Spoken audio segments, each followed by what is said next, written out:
it's Jeannie from A1 Vacuum and Sewing, and I'm getting ready to stitch out Kimberbell's Digital Dealer Club's Lucky Us Bench Buddy. I thought it was called So Lucky because it said that here. I've been calling it So Lucky. That's what's on our website. So if you're looking for the design or the kit and you want to purchase it from us at a1vacandsew.net, you're going to find it under So Lucky. So, and this is just going to be a really cute little bench buddy, but there's no reason why you can't blow it up and make it really, really big. So let's go ahead and get started. I do have a supply list for this, and what we're going to be needing is your instructions. I always think it's really handy to have these printed out, and then at the end I'll take all of these and I'll bind them all together, and then it'll be like a nice little book. We sell the kit at our store. It's $9.99. If you want to get the pillow with it, then it's $19.99. This is going to have your pom-pom trim, all your material that you need for the applique, as well as your batting, stabilizer, and your fusible woven. Everything's in here. You want a quilting ruler. We're going to do some marking. You want to have, which reminds me because I didn't grab it, you want to have some kind of marking tool. This is just like a friction pen. Your scissors that you're going to be using for the applique, point turner. I love this one, and I also love my, is it called Point and Press, which is an OESD product, and mine is mine in here, or is it at the store? Oh, here it is. So these are my favorite. I love them both. They're like children. You love them for different reasons. And then this has all my scissors, my hoop tightener, my tape, and then Wonder Clips and or pins, whichever you want to use. I tend to use Wonder Clips because I always stab myself with pins, but the pom-pom trim I'm probably going to put down with the pins. We're going to be stitching in a 5x7 hoop. There's 2 hoopings. When we trim it down, we are going to be using our pop rulers. If you don't have pop rulers, you should get them. We're going to be using the 4.5 by 6.5 and the 6.5 by 6.5. If you do a lot of Kimberbell, it allows you to kind of fussy cut, just kind of see exactly where you're cutting, and you use them a lot when you do Kimberbell projects, so they're a worthwhile investment. I'm going to be using KK Knoll. This is my favorite spray, adhesive spray, and when I don't use sprays, sometimes I'll use tape. Ironing mat. I'm going to be using my rotating mat for when I'm trimming with my pop ruler. This is my favorite. It's the Martelli rotating mat. And then, rotary cutter. Did I already say that? Design on a USB. Oh, you know what I forgot to grab? You're going to need needles. And, you know, I really go between my Oregon 7511 anti-glue needle. And even though I don't always need anti-glue, I just love this embroidery needle. And I love that it's gunmetal. It looks different than my other needles. So I can always grab it because I just throw it on top of my machine when I move on. And then I'll probably be using an 8012 Microtex needle, which is like, I have one right over here, and I have another thing of them. So, should we do this as a project sometime? I did this as a class, but it's been a while. But these are the needle notebooks. It's a pickle pie design. And then you also want monopelly. When we create the flange, you're going to stitch in the ditch. So I'll probably use monopelly, and I'm looking at that. You know, it's a little bit darker, so I might use... So monopelly comes in 2 different colors. I'll make my decision as I go, but you have clear and you have smoke, which is just going to be a little bit darker. And it's just like fishing line. So when you sew with it, if you don't stay in the ditch, it doesn't make a difference because you can't see it. So it's just very forgiving. I think we're ready to get started. Let's go ahead, and I'm going to clear this out of the way.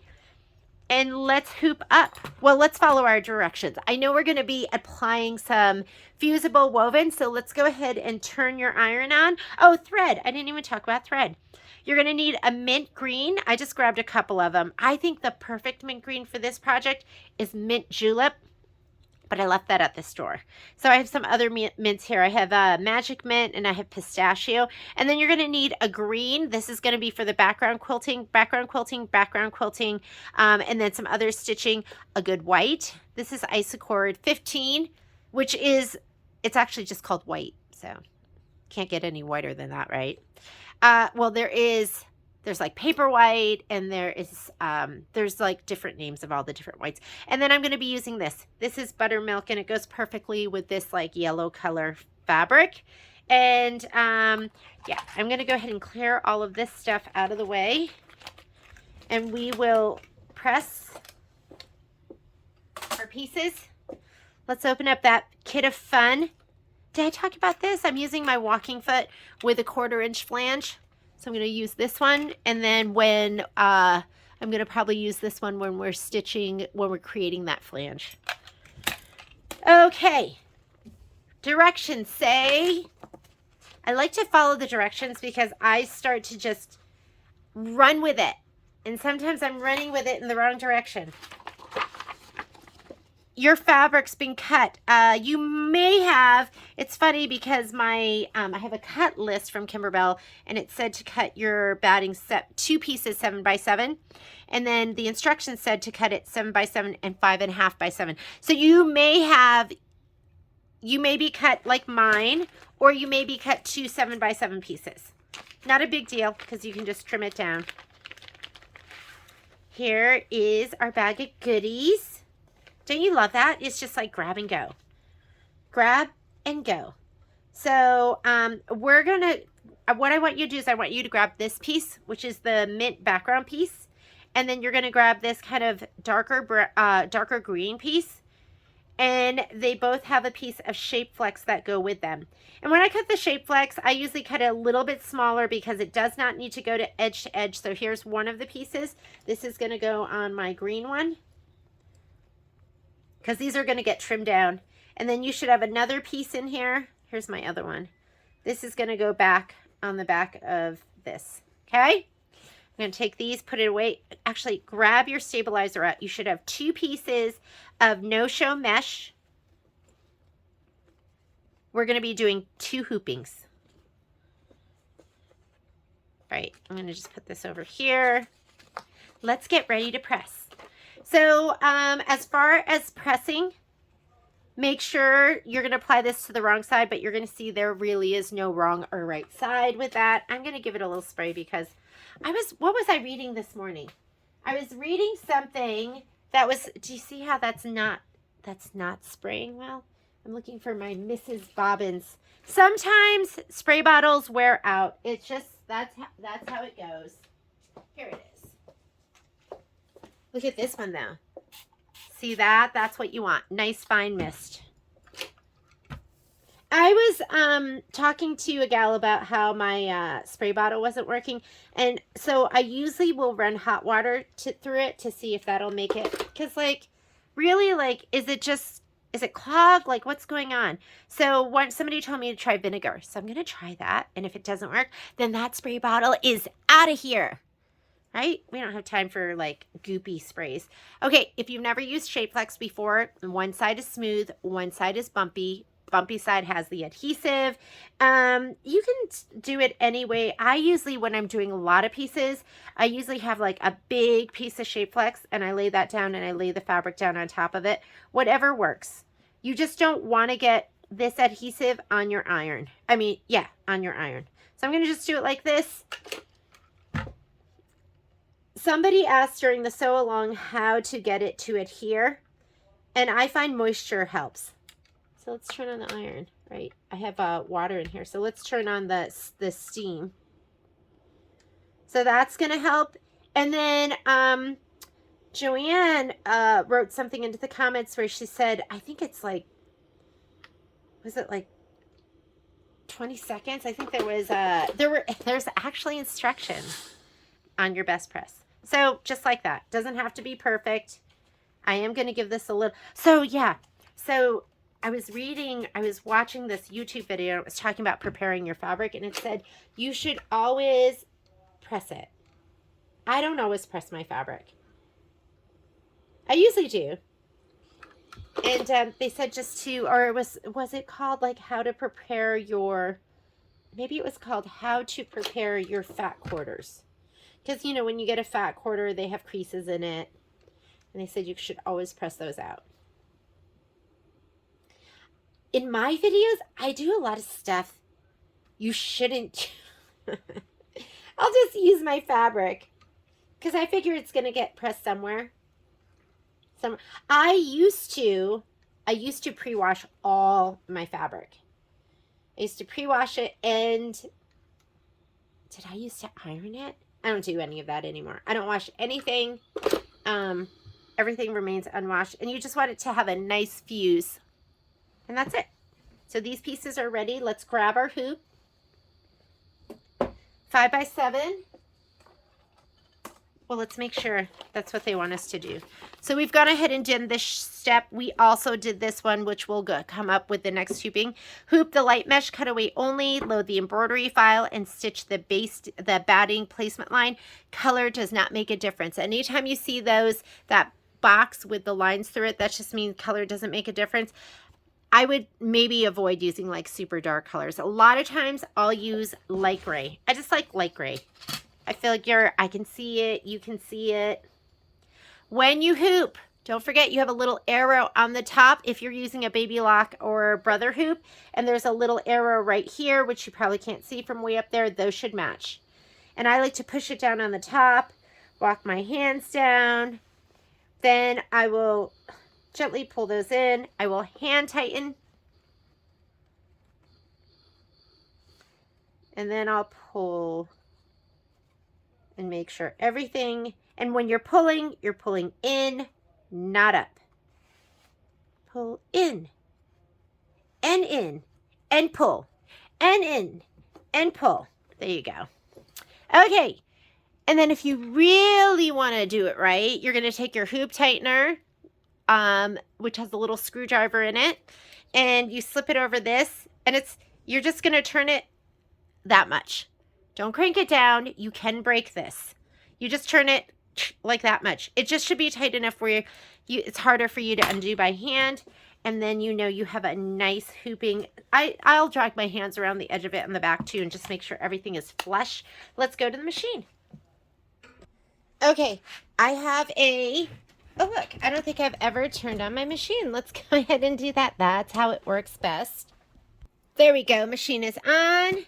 I'm going to touch my USB. I have one of these plugged into my port, so I'm going to plug it in the one that's already lit up. Oops. Let me touch this. Get it all revved up and ready to go. Carriage is going to move. I have a white pre-round bobbin in, and it looks like I have an 8012 Microtex needle in there right now. I'm just going to go ahead and slide on my hoop. And let's go ahead and select our design. I'm going to go here, go to my pocket. Whoops, I'm in the lower USB. And lucky us. We are going to do embroidery files, PES. And you have a 5x7 and a 6x10. I'm doing the 5x7. You could do, if you want to hoop up for a 6x10, if you're kitted, then you're not going to have enough fabric and everything for this. The benefit of doing the 6x10 is you're going to fussy cut to the entire square. On this one, you're only going to have the tops and the bottoms. So up to you. We're going to be doing the 5x7. Here we go. So the first thing it wants you to do, directions say, load the embroidery file into the machine, stitch the batting placement line. First color that's really going to make a difference, doesn't make a difference, doesn't make a difference, doesn't matter, is this color right here. So I went ahead and selected this. This is like pretty minty. So I'm going to go ahead and use this one. So that way I'll do the next, what was that, 4 or 5 steps with this. This is what's going to do your background quilting. Now for the Kimberbell quilts and everything we've been doing, we've been cutting our batting to size, and we've been skipping the tack down and the trimming. I'm just going to go ahead and do this one as per the instructions.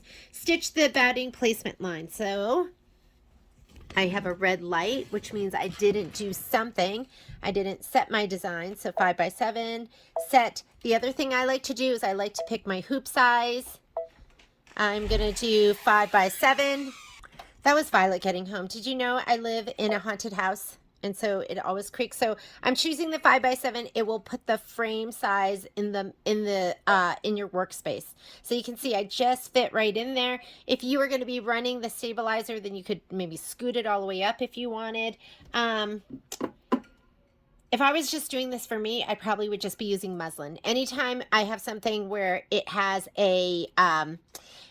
batting and a background fabric with Shapeflex, I just use muslin because that's going to provide you enough support.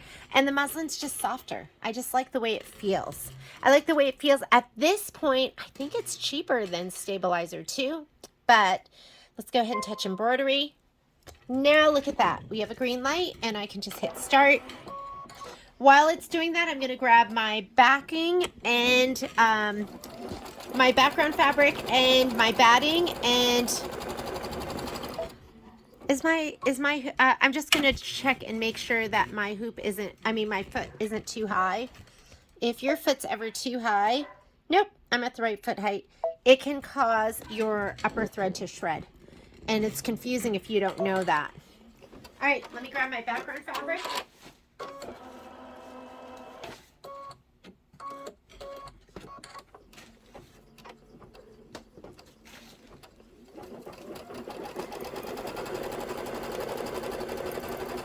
So you want to grab your stabilized background fabric that has the Shapeflex on it, and you also want to grab your 7x7 piece of batting. And when we put this down, we want to put it with the bumpier side. There is a wrong side. Bumpier side down. Spray the bumpier side. So I have my spray tent. We sell these at this store. It's a product made by Dime. And I'm just going to put this down here.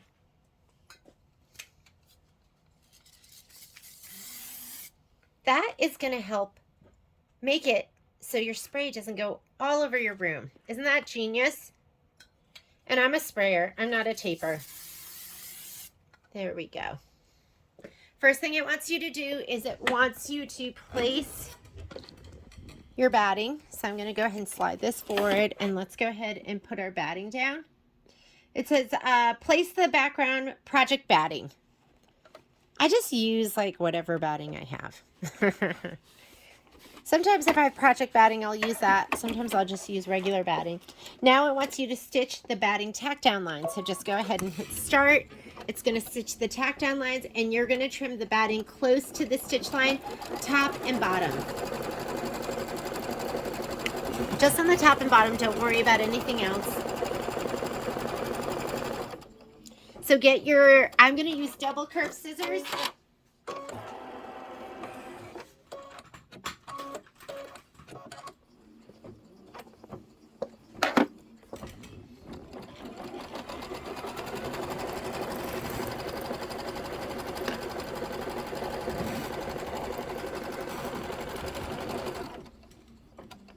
You know what I'm going to do after this video? I'm going to ask Patrick to, I know, is this so bad? Like, I should just be able to do it myself. But I'm going to ask Patrick to oil my door and you know what? I'm going to do it myself. Because I think he said to me that he would just use regular sewing oil. And I have that. Part of me asking him to do it for me is, number one, I love to be taken care of. And number two, I didn't know where the oil was. I didn't know what he had. So these are my double curved scissors. These are the 6-inch.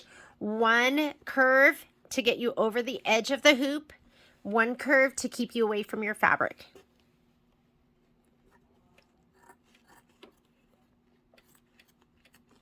So I'm going to just cut straight across, like pretending like that line extends.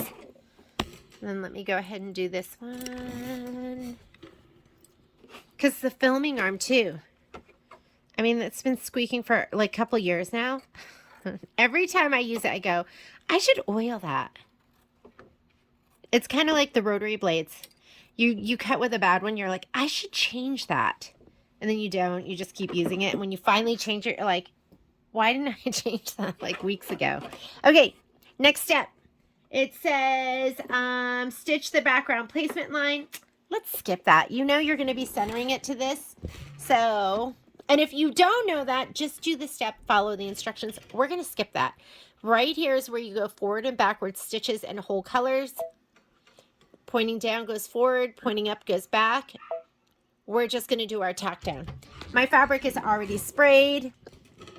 And Kimberbell usually does aqua is placement, brown is tack down. So when you place this down, you want to make sure you're just centering it to your batting and to your hoop. I'm just going to go center it this way, left and right, and I'm just going to feel underneath, and I've got about an inch top and bottom. So that's good. We're going to trim this down. You're going to be trimming down about an inch on all sides. So just make sure you don't have it like super high, super low, super to the right, super to the left. Okay, slide her on. So we skip that. And we place the background fabric. If you're looking at your screen, it should be an orange. Whatever color, whatever you have, should be an orange. That's going to be your tack down. Go ahead and just hit start. This is stitching the background tack down lines and trimming guides. The trimming guides mark the center of the block. Do not trim the block at this time. So we are not trimming at this time. But you see that little center mark? Once you're done with these two, make sure it's nice and flat too. You don't want it to be bubbly. Make sure if you tape it and kind of pull it taut. The worst is like puckers, don't you think? Or like baggy stuff, or I'm talking embroidery here. Next step is stitch the quilt detail. So I'm just going to hit start. I already have my color in there. If you do not, make sure you change your thread to a color that you're going to like that background stitching. There's a lot of stuff going on top of it. So I am just going to pick a color that blends so it doesn't, you know, it doesn't compete with the So Lucky part of the pillow. The other thing I love variegated thread. So when I do quilting, a lot of times I'll pick something variegated. After it does this, we're going to stitch the stem placement line. You are looking for,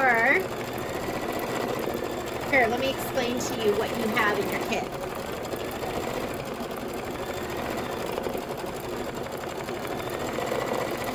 You should have 3 of each of these, and this is for your shamrock leaves.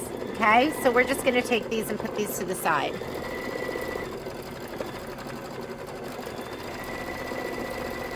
You have a 1.5 by 6, 2 of those. That is the left side of your flange. You have a 1.5 by 12.5, 2 of those, and that's the top and the bottom of your flange on your pillow. This right here, this is your stem.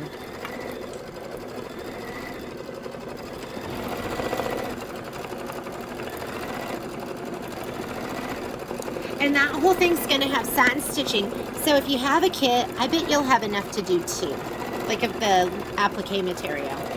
So while it's stitching this, I'm going to give this a little shot of spray.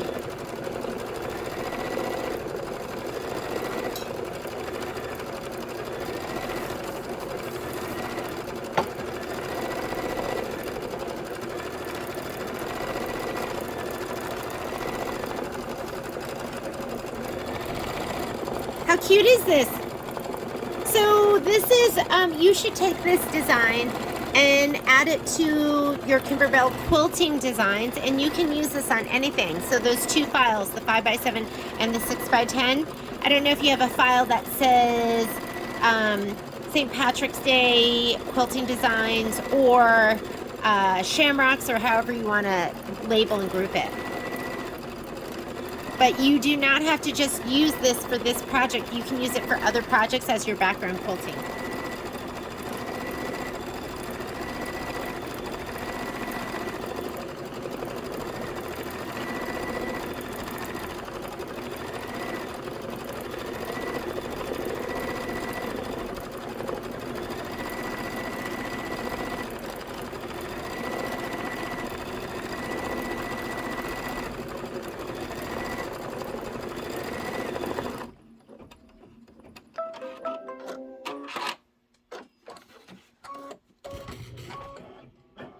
Next step right here is to stitch the stem placement line. Color doesn't make a difference. I'm just going to leave that mint green in. I'm just going to hit start. There's my placement line. And my piece is already sprayed. I'm going to lay that down next. I mean, look how little that is. When we trim, I will look ahead and go, okay, how are we trimming? Are we trimming to the stitch? Then you don't need much room on the sides.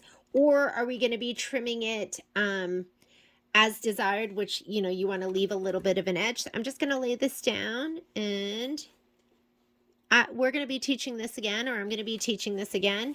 So I'll just use it for that class too.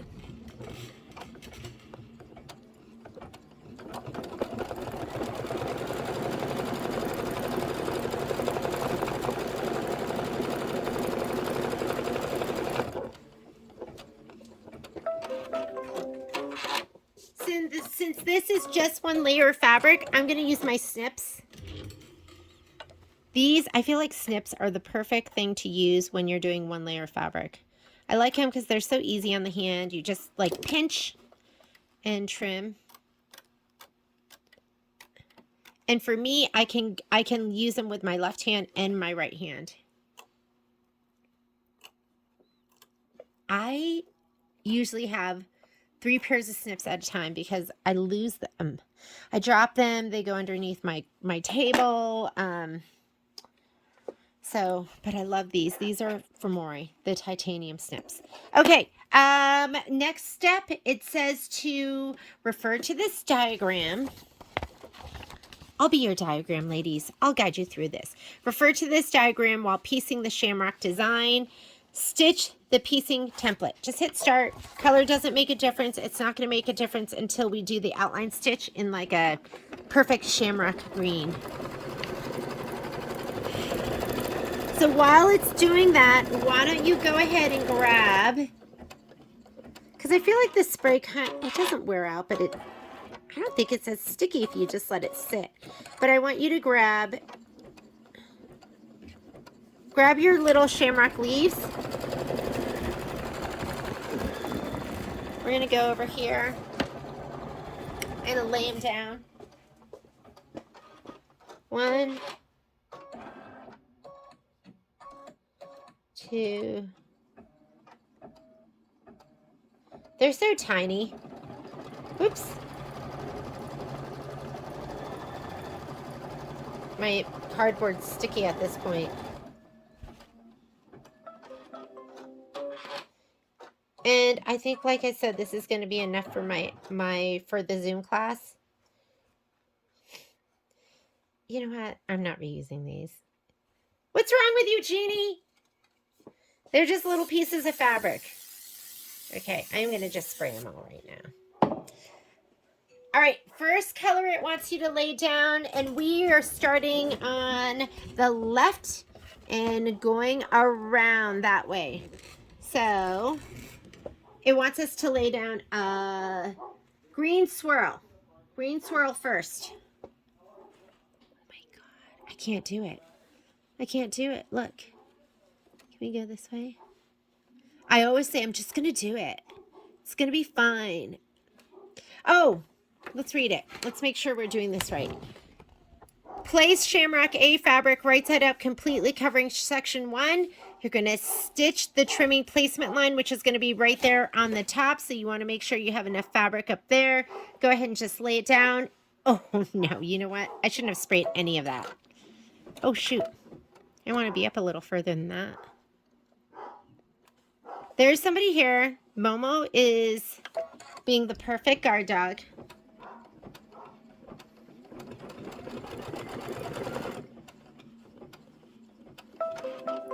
Now that is your trim placement line. So you're going to trim that line.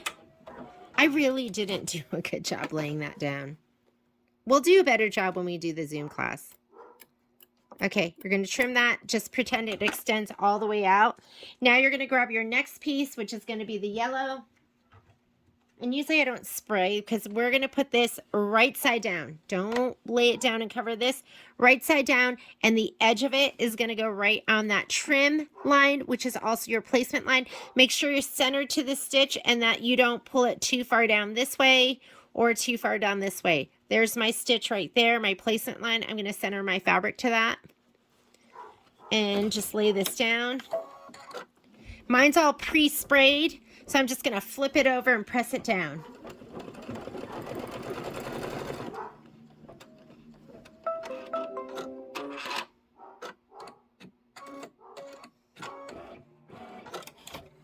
Just take it,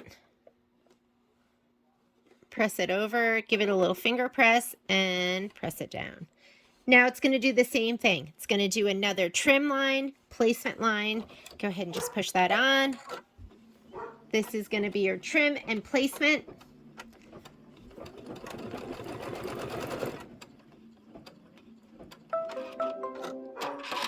Now you're going to trim the fabric close to the line, and then we're going to place. I like to just pretend this line extends out like an imaginary ray. We're going to grab the next piece, which is going to be the texture, green texture. Right side down, centered to that placement line. Stitch it.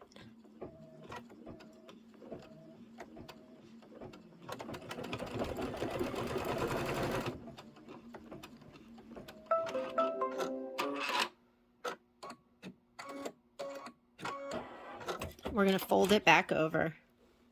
Give it a nice finger press. For me, when I finger press, I really fingernail press.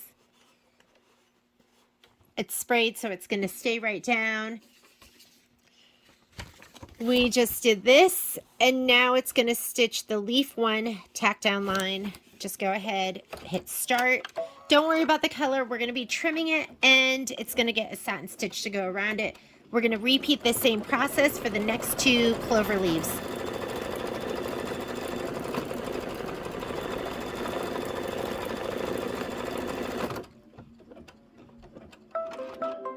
Step 29, trim the fabric close to the stitch line. Here we go.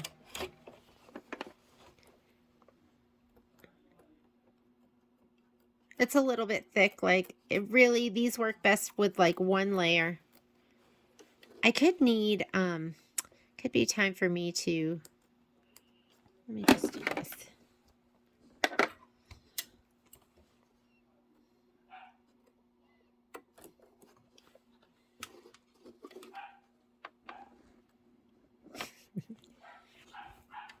I need to come in with the left hand with these.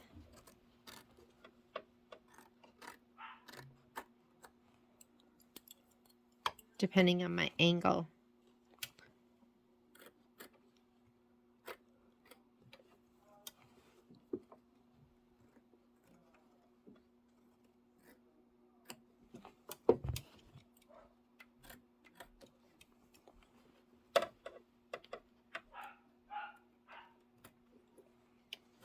You want to get nice and close to that stitch, but don't cut this stitch. Just get close. Get a little closer.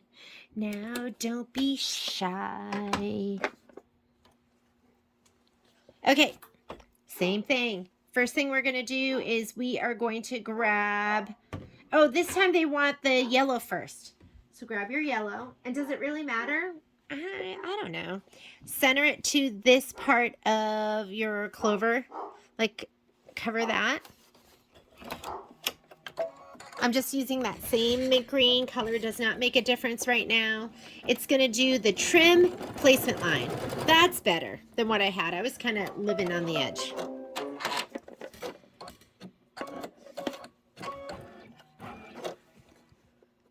Just going to extend that line. I'm going to pretend it's like a ray of sunshine shooting somewhere. Okay, swirl next. Grab your swirl. Face down, centered. You want to center it to that trim placement line. We're going to let it stitch, and then we're going to fold it over. You don't want too much spray. You don't want it sticking to the bottom of the foot.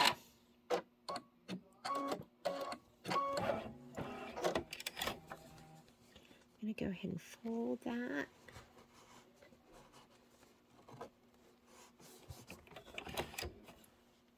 Now we're going to go ahead and do the trim placement line. First is the trim part.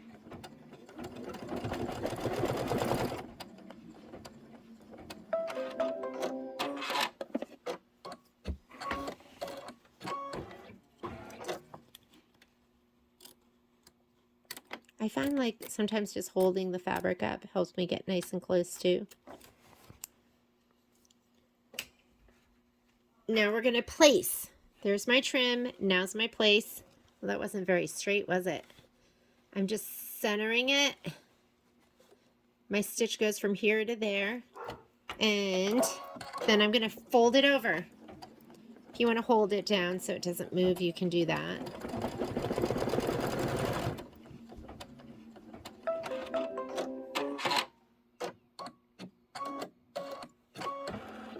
Let's go ahead and fold it over.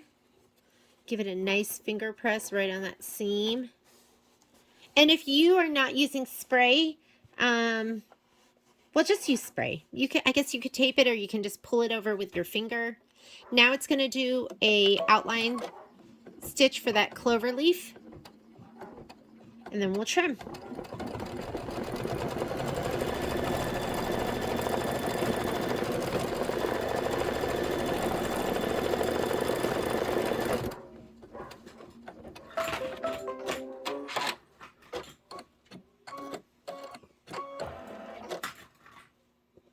I also like to use my double curved.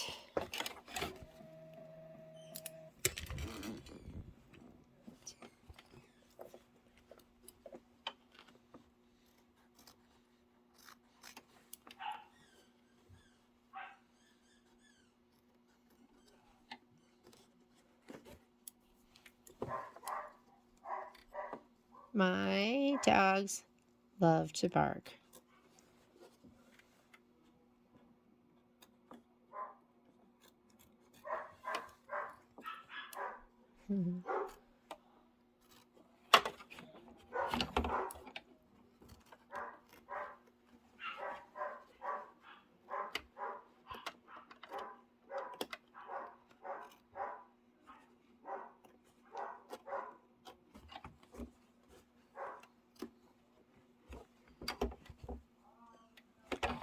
Okay. Last one, they want you to start with, I mean, those are nice and quick, aren't they? Like, look at all those steps. All of these steps. We just did them all. So now we're doing the final one, and it wants us to start out with swirl. So we're going to start out with swirl, texture, yellow. So grab your swirly piece first. We're just going to lay it down. Make sure you're covering that whole section right there. Just kind of center it to the whole thing.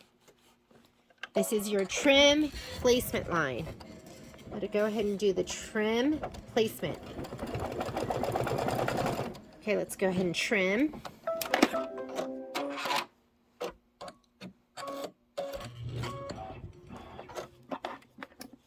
Then we're going to do placement. And then tack down. There's trim. It was texture next, the green texture. Face down, above that stitch. This is going to stitch your 1/4 inch. This is your 1/4 inch seam. So it's doing all the piecing for you. And what if you hang it over too much or under too much? It's fine because that piece is generous. We're going to fold it back. My goodness. Just like that. Make sure you give it a nice finger press. Now it's going to do the trim placement line.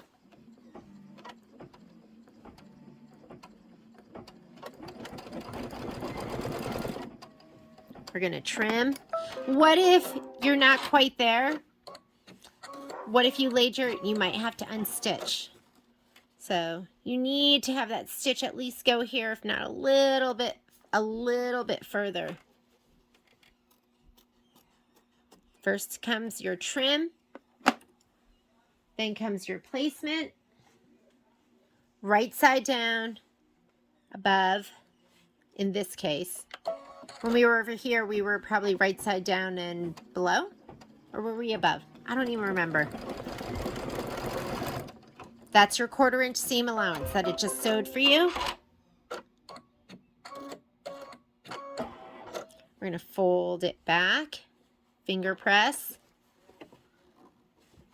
and just press it down. Remember, I have spray adhesive on mine, so it's just staying down and staying nice and flat. Okay, next thing it's going to do, just go ahead and hit start. It's going to stitch the outline of that clover leaf, and then we're going to trim it.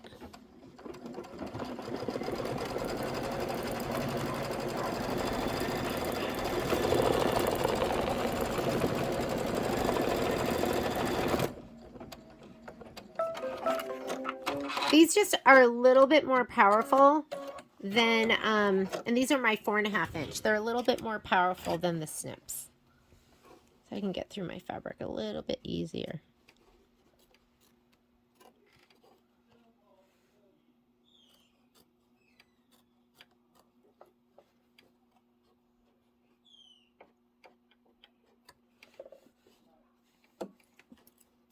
I'm heavy breathing because I'm relaxed. I was up super late last night. You know those nights when you make poor choices. And so I've been, I've been so tired all day.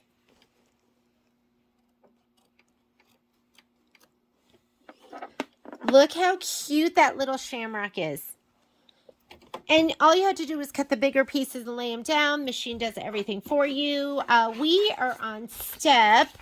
So we just finished this right here.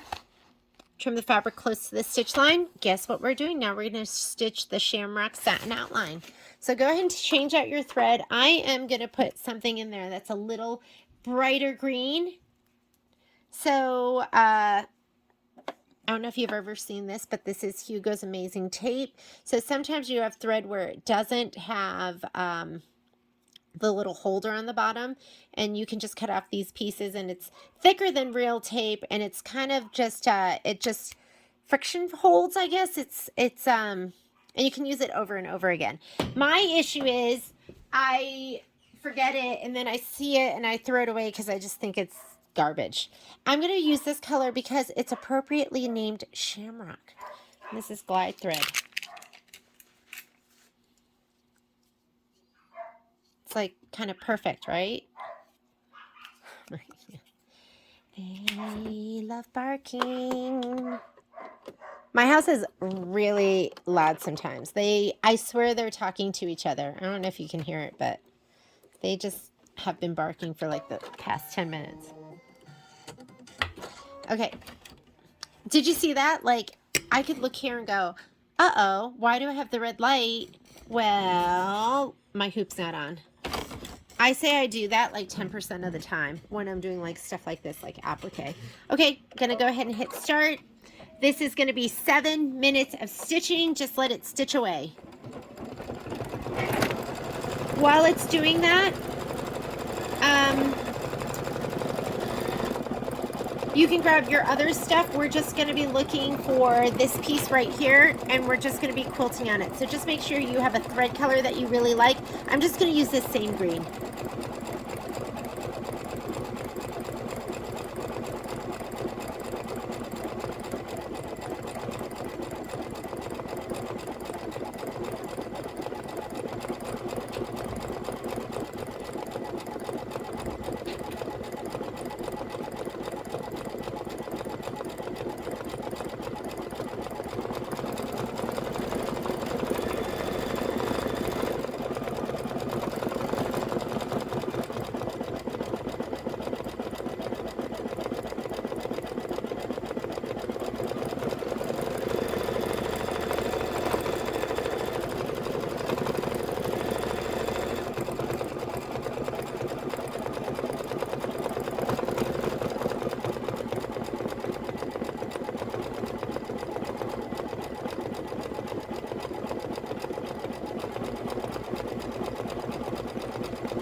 door oiled. All right, so I have this filming arm, and to be honest with you, I don't even know where I'm supposed to oil it. So I'm just gonna oil it everywhere.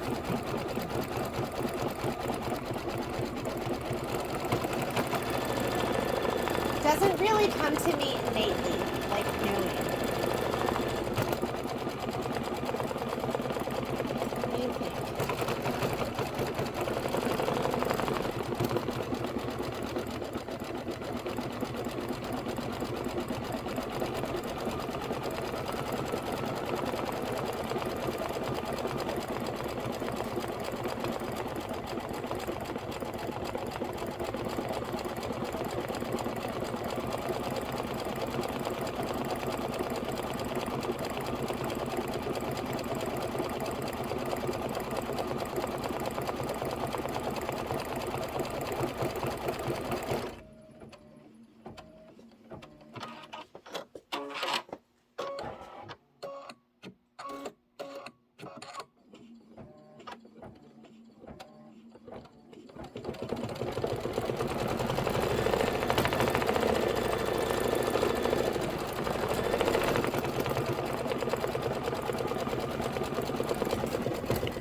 I'm just gonna put this up and down a little. Ooh, look at, oh my goodness. You know when you do something that normally you would have your husband do or your partner, and then you do it yourself and you go, oh my God, that wasn't that hard, and I did it. Feeling a little empowered. Don't tell Patrick.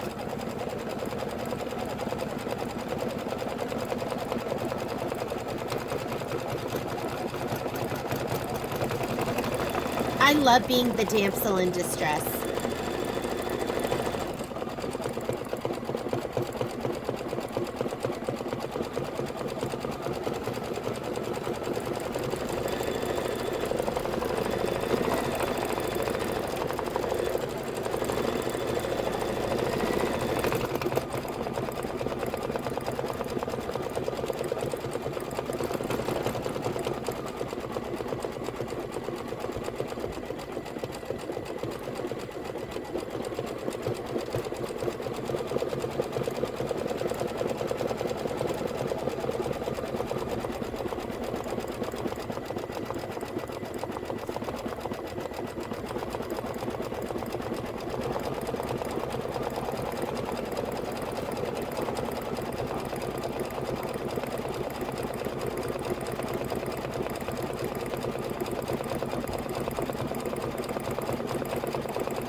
Now it wants you to stitch out So Lucky, so I'm just going to go ahead and hit start.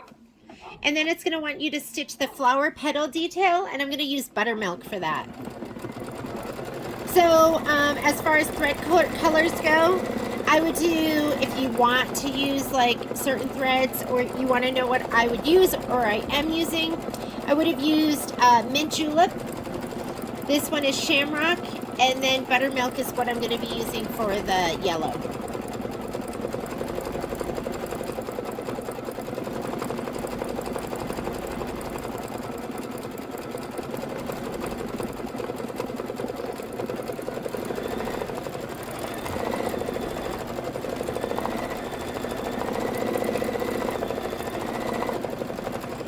It's funny because on the screen it tells you, it's showing me white. Do you see that? And 0015 is definitely white. So it's up to you if you want to use the colors that they're recommending on your screen, or if you want to stitch out the colors that it shows on the sample. So whatever works for you. I'm doing what they're doing on the sample.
All right, now it wants to do the yellow flowers, so go ahead and change out your thread. I'm putting in buttermilk.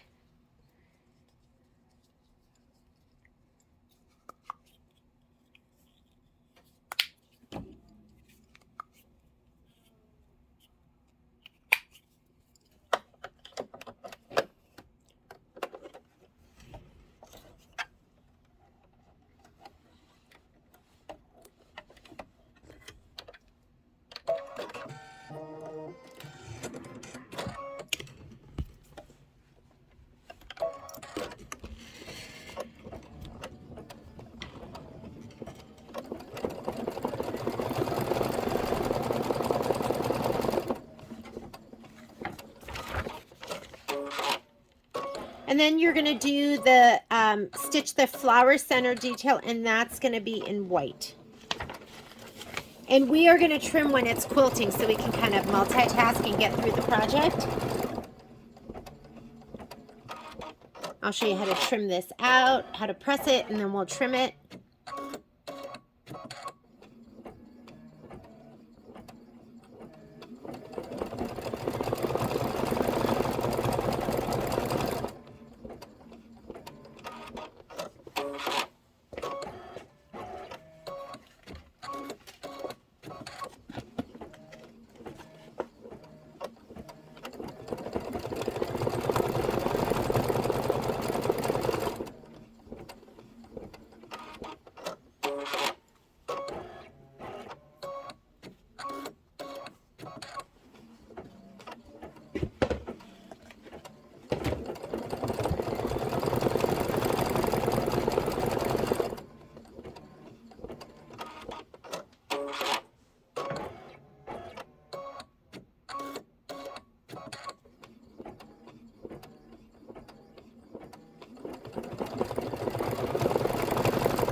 You're going to want to trim those little jump threads right there. If it was just me here, I'd be trimming them as it was sewing. But that's probably not what you should be doing.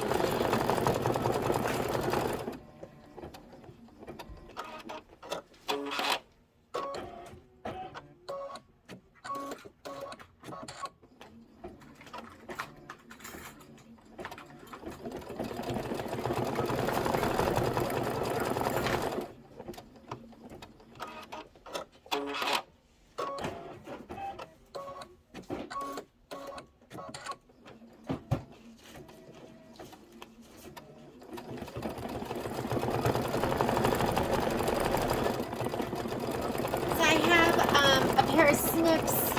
I was bringing my stuff back and forth between the store and here, so I think they're at the store. They're just the Perfect Snips, I think, or they're called Perfect something. So if you don't have those, you could use, I have my, these are my side hoppers, and it's like, it has like little feet. You're going to slip one of those little, slip a foot underneath. Let me see, maybe the angle will be better this way.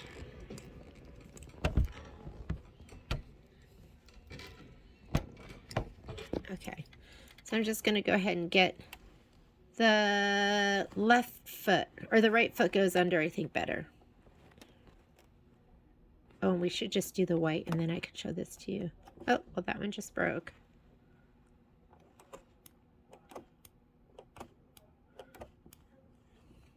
These are pretty short, but, and you know what? It'll be easier for me if I take the hoop off the machine, but you can get one under this way and then one the other direction. So we carry these in the store. They send me whatever they send me. Sometimes I have all pink, sometimes I have all green. And then I carry the OESD ones that I really, really love too. But those are at the store, so I will not be demoing those for you today. Okay, last thing it wants you to do is it wants you to stitch out the flower centers. I'm going to be doing the white. It's going to make a kind of chunky sound because it's going through all that thickness of that yellow flower too. So nothing's wrong with the machine. We could break a needle. Sometimes that happens when you're going through really, really thick stuff. That's kind of a rite of passage. I always tell people when they get a machine and they're learning embroidery, you're going to be dealing with some self-hazing. Your machine is going to haze you as you learn this embroidery process. And you know what I mean. Like when you're stitching and your foot goes underneath a piece of fabric and gets stuck there and then knocks your machine off calibration. So you have all these things that will end up happening to you at some point. When your thread gets caught and snaps a needle. When you don't tighten your needle in and it shakes off while you're stitching. When you didn't hoop correctly and your fabric pops out of the hoop. And you're not done yet. So all these things will happen to you. Just get them all out of the way.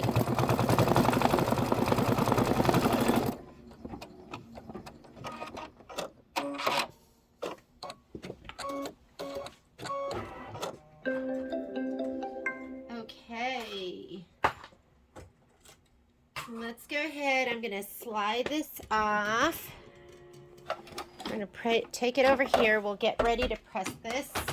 But we are going to hoop again, and we're going to hoop up for the others. This one's called this is your main block, and then this is going to be your filler block that's on the other side. So I'm going to go ahead and pop this out of the hoop.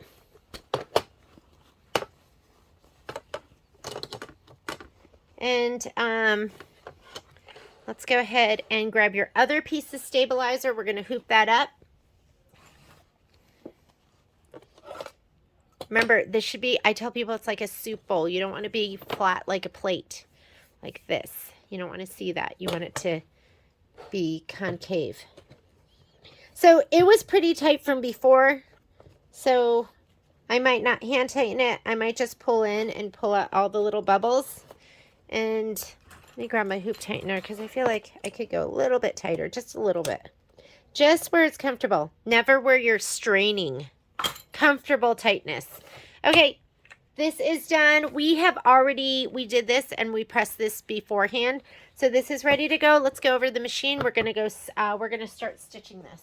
I'm going to use the same green that I used before, but you are welcome to use any green that makes your heart happy. Let's go ahead and load our design.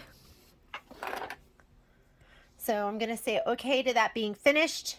I'm going to go home. Home is always going to take me back to the place I belong. I couldn't help it. I'm so sorry.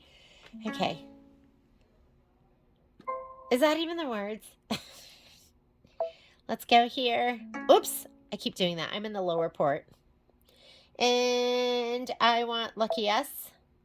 And I want my embroidery files, PES. I just loaded the whole thing on there. And this, regardless of if you're using 6x10 or whatever hoop you're using, that's the design. Go ahead and hit set. I already have my 5x7 selected. I'm going to touch embroidery. First thing it wants to do is it wants to do the placement line. First color that's going to matter for me is going to be the thread for the quilting, which is the green. So I'm going to go ahead and put that in so we can see our stitches. Taking out my white.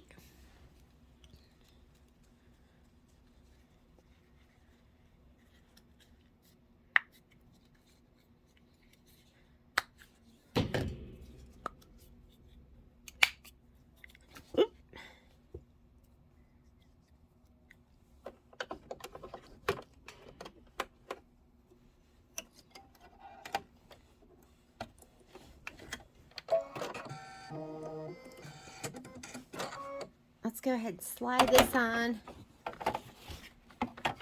I'm going to go ahead and give this so I'm going to hit start. This is going to be the placement line for your batting. So I'm going to grab, let me tighten that up. I'm going to grab my fabric, and I'm going to grab that piece of batting. You should have one piece left. Yours will either be 7x7, depending on how we cut it at the store, or 5.5x7. So it's probably going to be a little bit smaller. I started to panic because we had cut them 5.5x7.5, but my other sheet had different measurements. So I was like, oh no, because we'd already sent out some kids, and you know how panicked I get. If you don't know me, I'm in a constant state of panic. You don't always know it. Like right now, I'm slightly panicked. Actually, there are times where I'm feeling really good. Like, you know, when you're just nailing it. Sometimes I feel like that way, but most of the time, I'm like, ah. That would describe my insides. All right.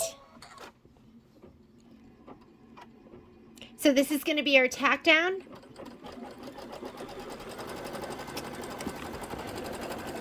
So we did the batting placement line, bottom page 9. I'm going to flip the page. Now we're placing the filler block project batting. We're going to stitch it, which is what we're doing right now. Color doesn't make a difference. We're going to trim, and then we're going to stitch the filler block placement line. I'm skipping that step because we're just going to lay down our fabric to be centered over here. I love skipping steps. If I can skip a step, I will skip a step.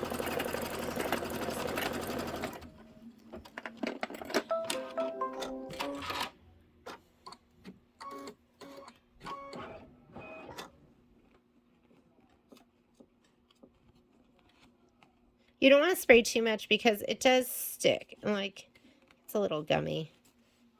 You don't need that much spray. I like to do a ch-ch, or I'll do a very fine, like, ch, but you never want to do a ch. You don't want to do that. I don't know if there's any time that you ever need quite that much spray. Like, ch, or spritz. Ch, ch, ch, ch.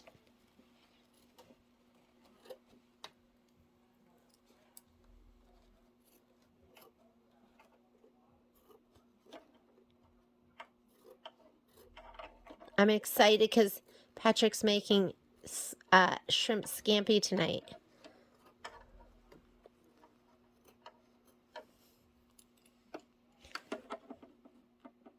So when I drove home from the store yesterday, it was so icy. It usually takes me half an hour, 15 minutes to get home, and it took me half an hour because I literally drove like 20 miles an hour. I'm scared of ice.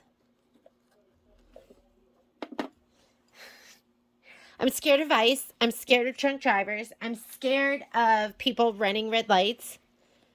Oh, so now it says the filler block.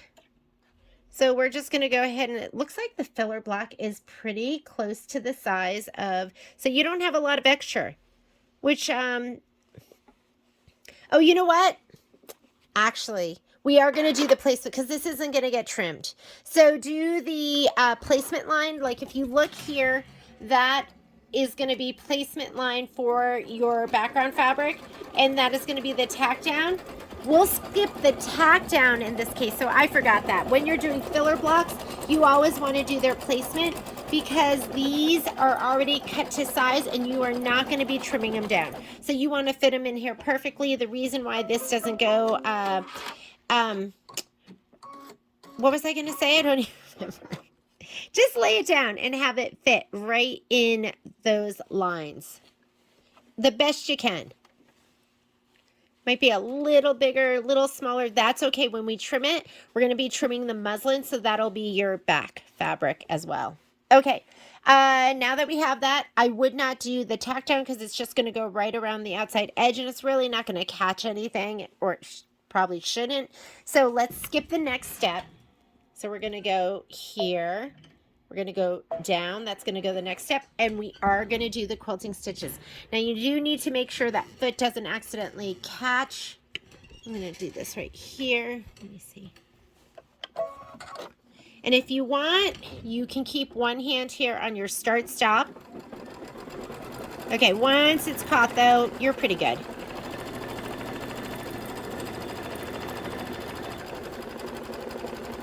Kind of tickle your fabric, make sure it doesn't pucker.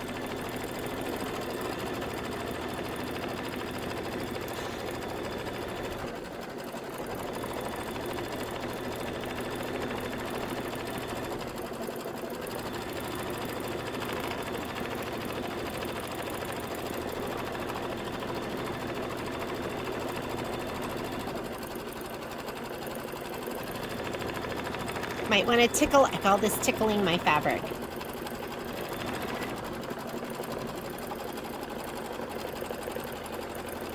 And I like the contrast of this green with this other green. It just looks really pretty. And it'll tie in the other side. Whoops. Okay, while it's finishing that up, heat up your iron. We're going to be pressing these blocks.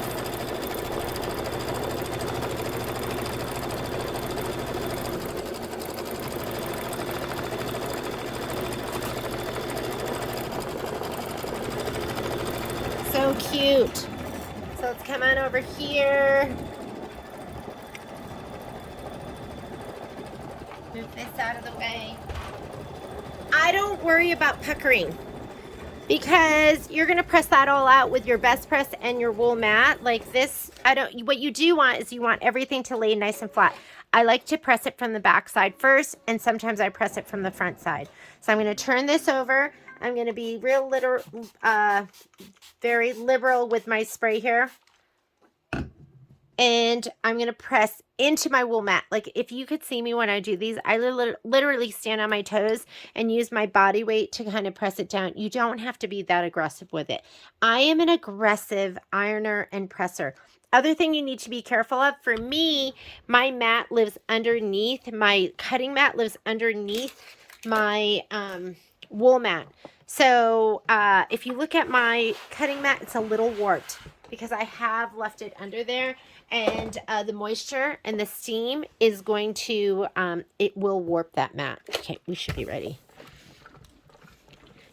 Depending on your stabilizer, some people do use stabilizers where I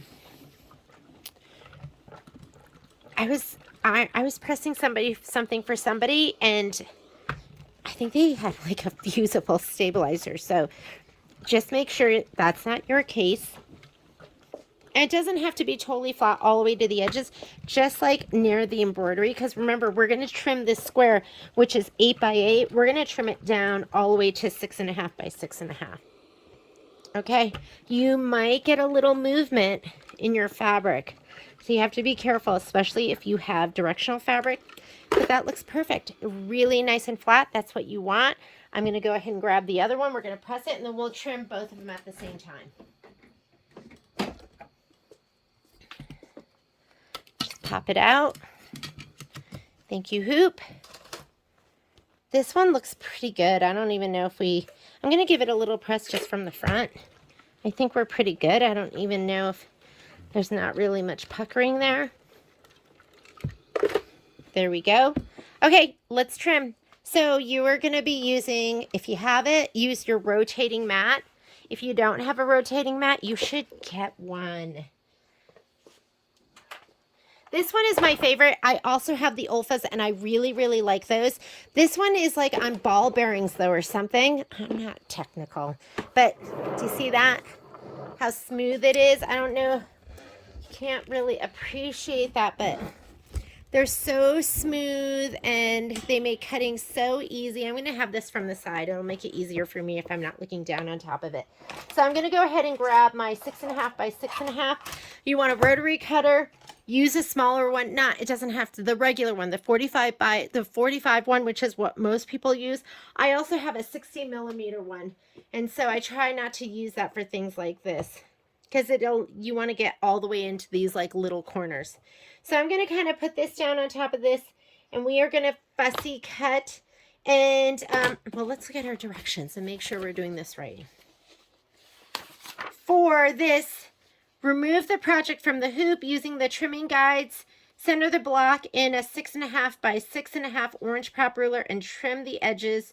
Trim an additional 1/4 inch from each edge to square the block to 6 inches by 6 inches. You know what? I think, hang on a second.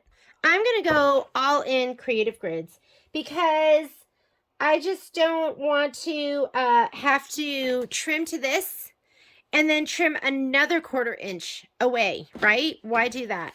I don't have a 6 inch by 6 inch, but I do have a 6.5 by 6.5.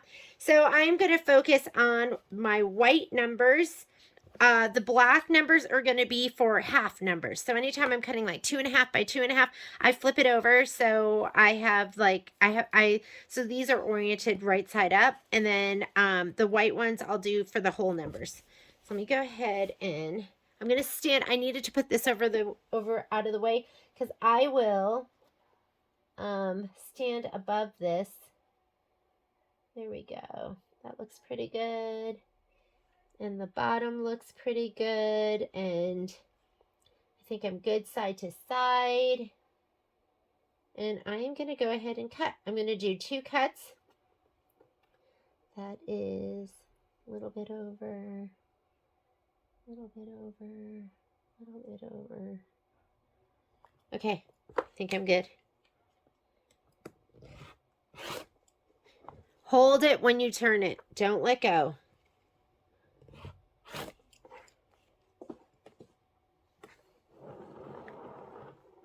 I'm going to reposition. And I'm going to go. And, you know, you have these marks too. Those are like your centering marks right there. So here's my 6. Because they want you to square it to 6. And my 3 is right on that. So just make sure you have that all centered. And quite honestly, you can just fussy cut it. It does not have to be perfectly oriented. It should be perfectly 6 by 6 though.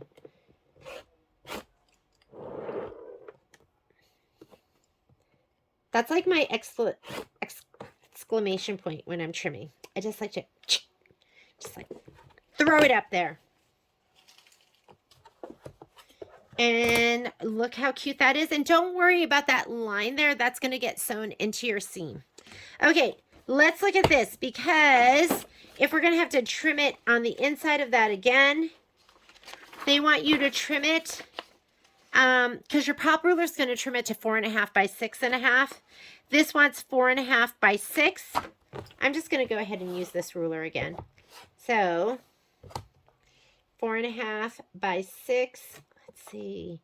This is going to be 4.5 by 6. So it makes sense to have my, there we go. Have my black numbers going across, so 1.5 to 4.5, and then my whole numbers going this way. Okay. And I'm just going to fussy cut it the best I can. And again, be mindful, you're going to have a 1/4 inch seam. So I'm losing about 1/8 of an inch on either side. And I want to make sure I'm losing 1/8 of an inch on either side and not 1/4 of an inch on one side, because then you're not going to be able to encase your seam. There we go, like that. Nope. Okay, I think I'm good.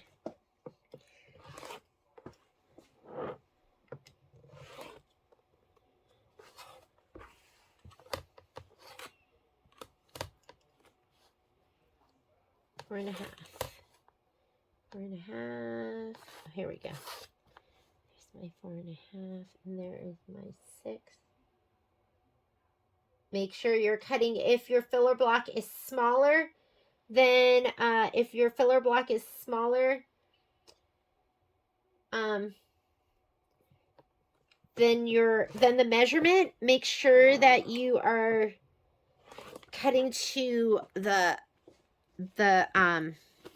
mesh and not to the filler block, because then it's going to be too small. This is what mine looks like, and that's totally fine. You're going to line up your other piece with that edge of the mesh first. I think we're ready. We're going to go ahead and just sew this all together. So let's go on to the next step. So now that we are ready to sew, and this is what it's going to look like. That's going to be your main block, your filler block. You're going to grab your, we are going to sew it together right here. Then we are going to add our flange on the left and the right.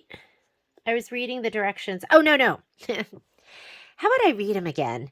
We're going to sew this together. Then we are going to add our pom-pom trim. You should have 10 inches. You might have a little bit more. Then we will add our flange left and right, and top and bottom. This is the plan. And then the back. You should have 2 more pieces for the back, and we will make an envelope back, and we will go ahead and fold this over 1/4 of an inch on the inside sides. So I'm going to go ahead and put on my walking foot. We're going to be sewing with a 1/4 inch, so I'm just going to leave it with the 1/4 inch right now. I'm going to put green in my bobbin.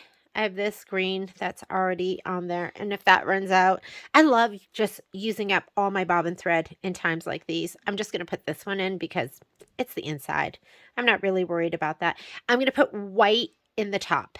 So let's go ahead and let's start with just sewing these 2 pieces together. You can, I'd recommend either not pinning and just clipping, or not even clipping at all. But if you want to go ahead and clip it, you can go ahead and clip it.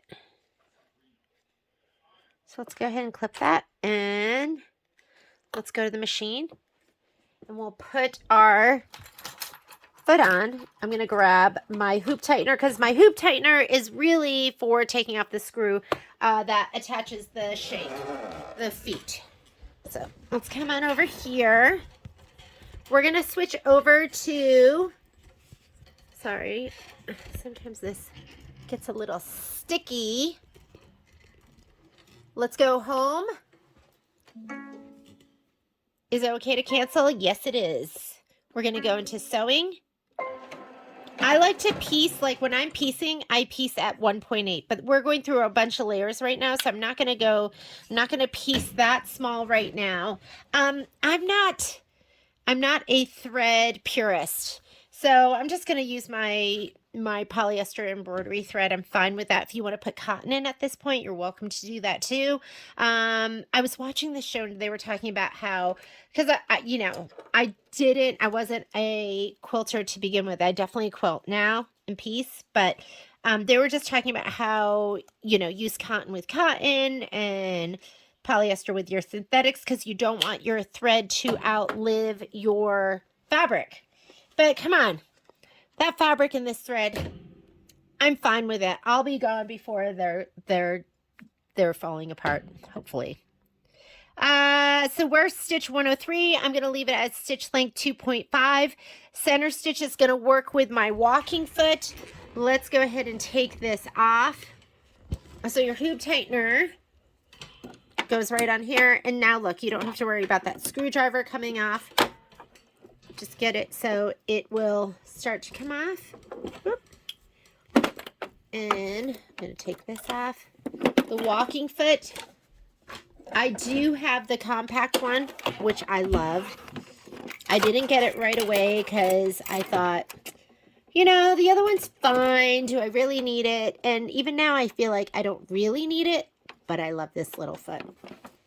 Hand tighten, always take a screwdriver and tighten it a little bit more. Another like quarter turn or something like that. And I'm going to grab those two pieces. Let's sew them together. A lot of times I will start in a little bit because I feel like the foot could kind of push it. So, oh look, we have no thread in the upper. And I didn't change my bobbin like I told you I was going to. We're almost near the bottom of the end of that. I'm just going to use this one because I love using up my thread. This probably isn't going to get me very far, but.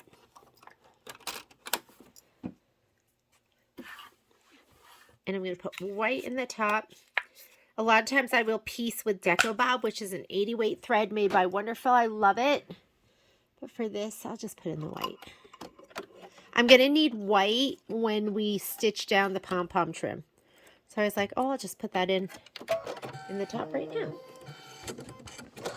I've been loving my dual feed foot, although I have stepped on my secondary foot control. Like I said, I'm going to start with my needle and my fabric, and then I'll backstitch the tiniest bit. You don't want to do a ton of backstitching with this walking foot on. You can disengage the belt, so if you're going to be doing a lot of stitching backwards, but if you're just locking the stitch, I think it's totally fine. I used to tell people to disengage that belt, re-engage the belt, but that's too much work. And it's just a couple of stitches, and it didn't seem to, I've been doing it for years now, and it's totally fine. Okay, so we have that. We can go ahead. I'm going to turn on my iron. Let's go ahead and press that seam open. We are not stitching in the ditch, so that should be totally fine and appropriate. It gets thick, so I don't press these seams. We could press it one direction, but when they're this thick, I usually press them open. So I'm going to just go ahead and give this little finger press. Let's take it over to the ironing mat. I made a huge mess over here. It's nice because I can just pick this up, and now the mess is gone.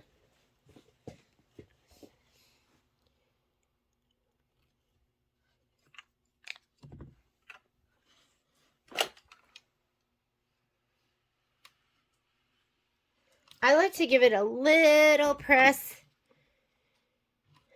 then shot of best press. Once you best press, then you can give it one more press with the best press, and it will just sit really flat. And then the last thing you do is you clapper it, and the clapper will set that. And I think the clapper it like presses the heat back, and then it sets it even more, or at least that's what I tell myself in my brain. But you get this gorgeous flat seam. It's worth investing in a clapper. This one's my favorite size. There are times they make a bigger one than this. So there are times that I wish I had that bigger one, but I think this one is 7 inches. And the other one is maybe 12 inches, but it's really worthwhile to have. Doesn't that look gorgeous? Okay, so the directions say this is where your marking tool comes into play. It wants you to right sides together, sew the filler block to the luckiest block. Now we're going to measure 1 inch from the bottom edge of the pillow front and mark a horizontal line with a water soluble or heat sensitive pen. I'm using this green friction pen, and I brought over, here it is. I was like, I know I brought a ruler. I'm just going to turn it this way. The white numbers are wholes, meaning not half, and I'm just going to do 1 inch. And guess what? I'm not going to be able to see it on my green. So we'll just use this little pen. This is called the Ultimate Marking Pencil. And what I've learned is I got them to sell in the shop because I was like, it's the ultimate. It must be the best. Well, it doesn't ever really go away. I'm going to move this down just the tiniest bit because the tip's a little bit fatter. But the reason I'm going to use it is because it's going to get covered over with trim. So I don't need it to completely disappear. And I do like the way it writes on there, and you can sharpen it. So it's kind of a neat little pen. I will not be selling it. We tested it in the store, and it left, I want to say, almost like a grease stain. Like it just was like darker and like greasier there. Okay, now we're going to go ahead and, so we did our mark. Place the palm trim over the mark line as shown. Pin or clip the trim in place. I was thinking about this because I do not like pins. So I was like, what else could we do? I could do a little piece of Steam-A-Seam. We could do Steam-A-Seam, and then we could just like press it down. What I think I'm going to do, I'm not even going to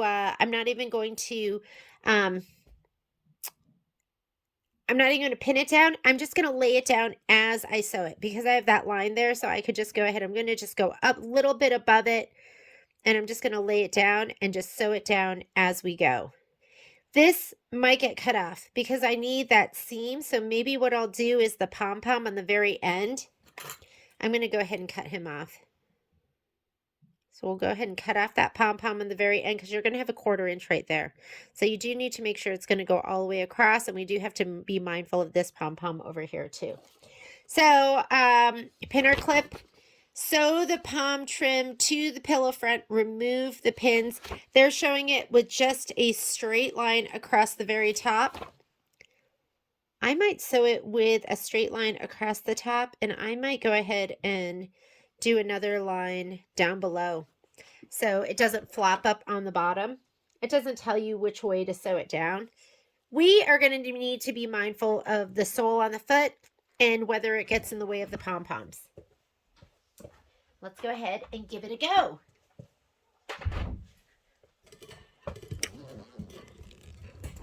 This might be a trim that might go on better with like a zipper foot or a narrow zipper foot or something like that. And the other thing we can do, let's pop that off. I'm going to put on my regular sole. Or there's also there is a open toe one.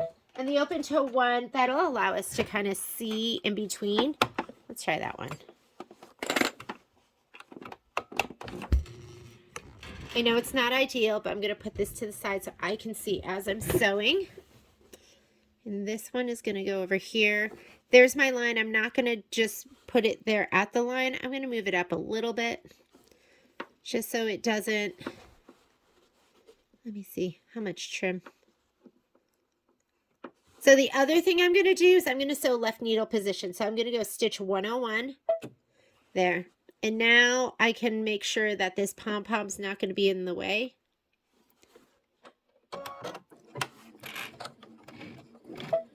I'm going to do a little back stitch just to hold it down.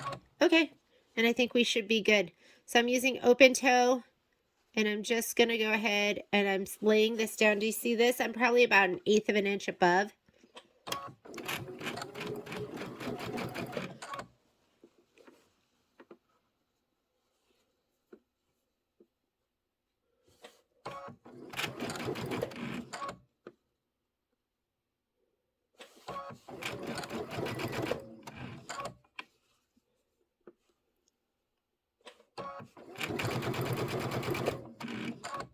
So I'm just looking underneath the foot as I lay it down. I think that's just easier than pinning. And I can tell you right now, if I was pinning, I would have gotten stabbed at least a couple of times.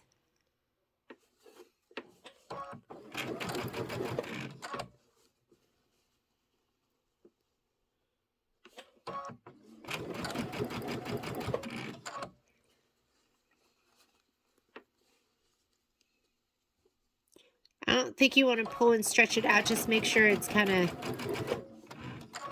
top, and I did sew these a little, or cut them a little bit longer. I have enough. I'm gonna cut off that very last pom-pom.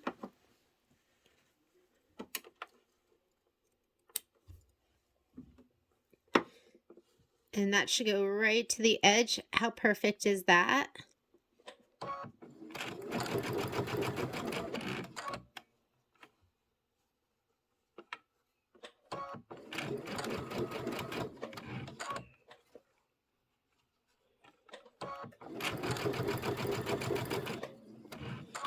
Okay, I'm going to come back around. Let me see. I'm going to go ahead and cut. Now what I'm going to do, so my needle, let me show you a front view, is all the way to the left. I can move my needle all the way to the right. I could leave it on the same stitch.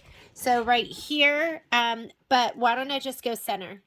So right now, my needle is at 0. So 0 is the very left of the hole in the needle plate. Stitch 103 is going to be the center of the needle plate. And if I hit LR shift and I hold it, the up arrow, if you watch my line, it's moving all the way to the right of that hole in the needle plate. And the furthest you can go is 7, because you have a 7mm foot. That hole in the foot, 7mm. So I just moved it all the way over as far left, or I'm sorry, as far right as I could go. And now I'm going to sew the bottom part.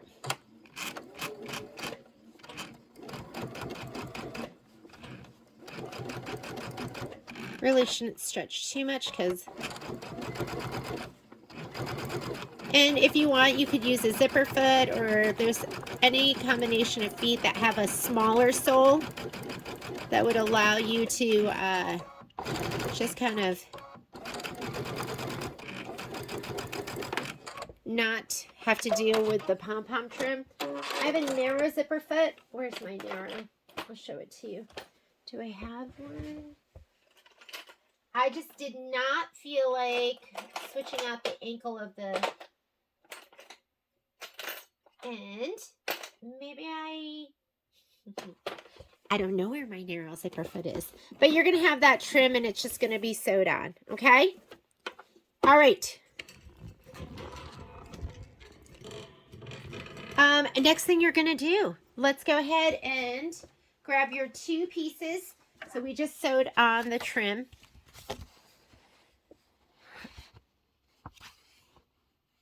Right sides together. So the short flange pieces to the pillow front as shown. So we're going to sew left and right, and then we're going to do top and bottom. And, oh, I've never noticed that. That just must be their symbol for sewing. His press and sew. Have those been there forever? And I'm just noticing it now. I'm not even going to pin this. So I'm just going to go ahead, because I have to negotiate this pom-pom here, I'm just going to take my needle and move it all the way over again. That's just stitch 101. 101 is left needle position. So it is really nice to be able to move your needle left and right. If you have a, your machine doesn't have all these fancy buttons, don't worry about it. You should have, so I'm going to add that to my supply list. So that's open toe. Now I'm going to put my 1/4 inch back on. It's just your width control. And on a straight stitch, your width control will move your needle left and right. So I'm just going to match up my stitch. If it's a little short or a little long, I'm not worried about it. And, oh wait, you know what?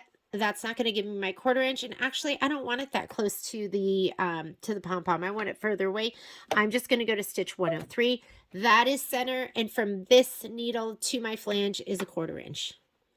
Does that make more sense? You're probably watching it and going, that doesn't sound right, Jeannie. You're not going to be able to do a 1/4 inch with that sole. I'm lining it up with the no-show mesh, because the filler block was a little shy of those measurements.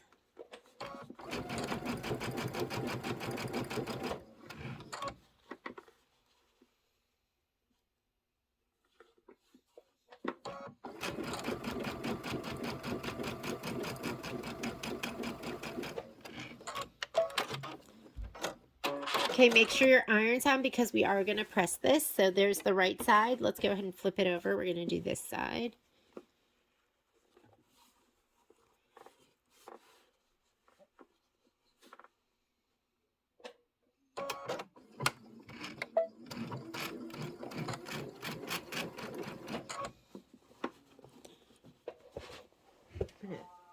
grab my iron.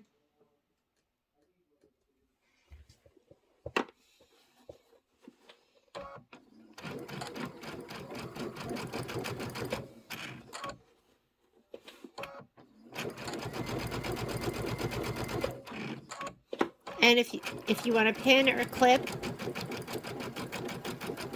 please feel free to do so.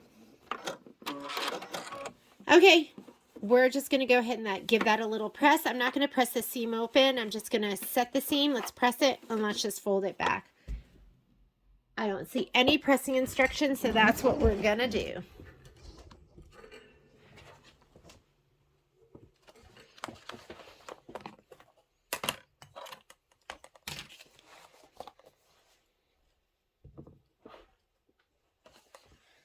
Okay, set it.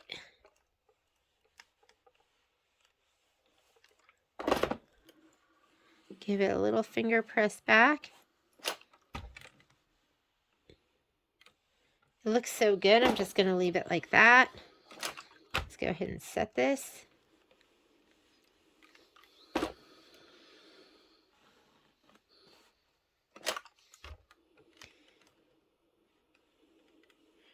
All right. Now what we're going to do, let's go ahead and grab your 1.5 inch by 12.5 inch pieces. And you can see that that's a little bit higher there. I'm just going to sew to this and just make sure it's in a straight line. If you want to go ahead and square that off, you can square it off. But it's a pillow. It's going to get stuffed too. So I'm going to go ahead and sew that on, and then I'll sew this on. You're going to have to flip back your little palms. Let's come on over here. 1/4 inch foot.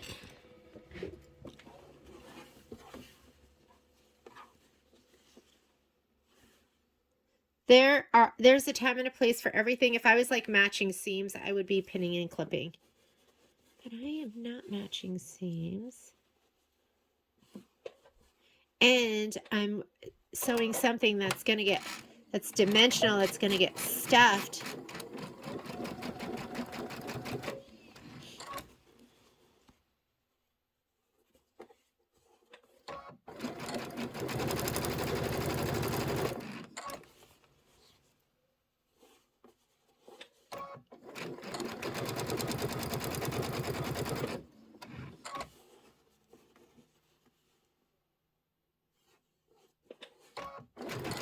I mean, it's like a 1/16 of an inch that it's too big in the back, but I tend to want my things to dip inward. Like, I don't want my corners flaring out. Okay. And you can lock that stitch too. Now let's do this side. Do you see how that's a little bit higher? So I'm just going to lay this down because, again, I am not pinning. I'll lay it down like this. And I am going to sew to my 1.5 by 12 inch piece and not to that piece that's kind of above and beyond. And if you need to, if that is bothering you, trim it. Trim it, square it off.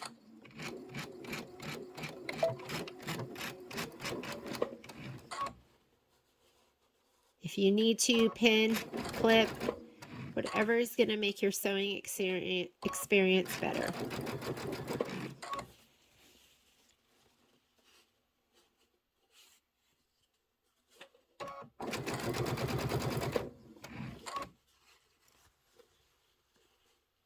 And just move those pom-poms up and out of the way.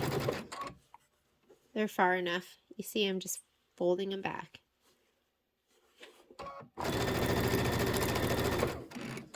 Who's your special little Irish gal or gent that you're gonna give this to? Maybe it's for you. Maybe St. Patrick's Day is like one of your favorites. That was a huge holiday. I went to Boston College and it was huge there.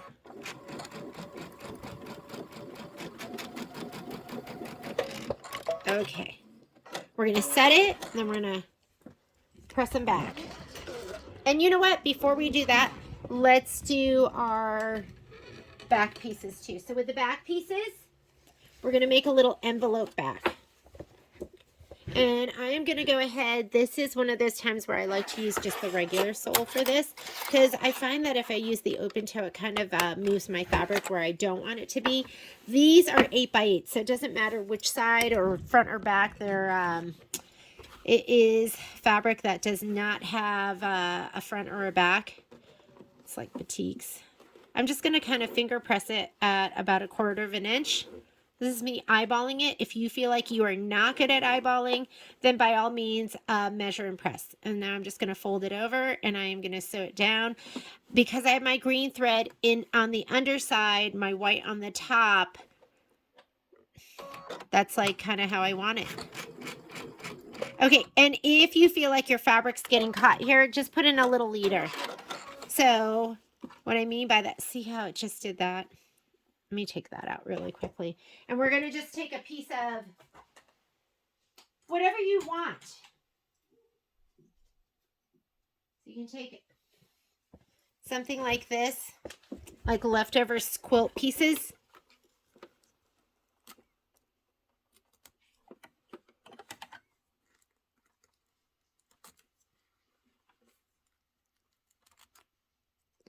I don't know where my other seam ripper is. I'm just using that. Okay, ready? This will make it so it doesn't get sucked down.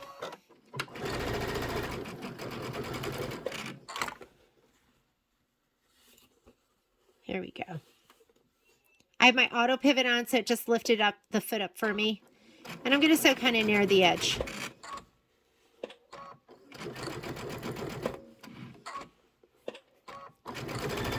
And I'm sewing from the wrong side. This is like the inside of the back pillow case for the pillow.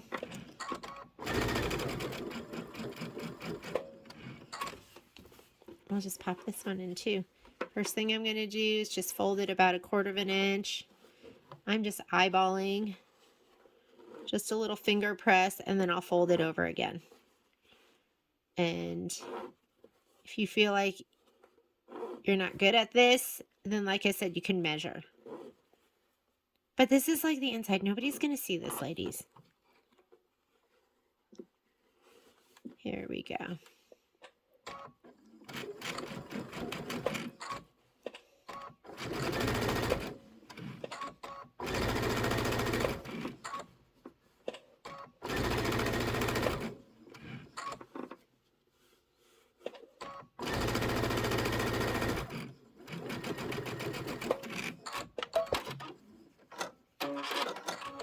Okay, let's go ahead and press this piece. So here we go. We're just going to take this and going to set that seam.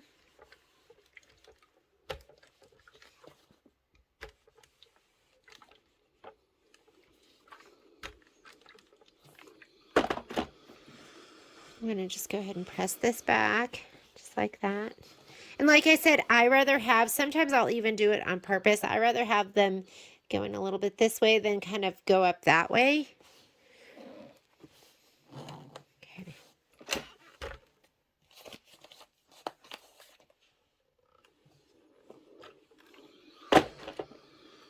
And do this side.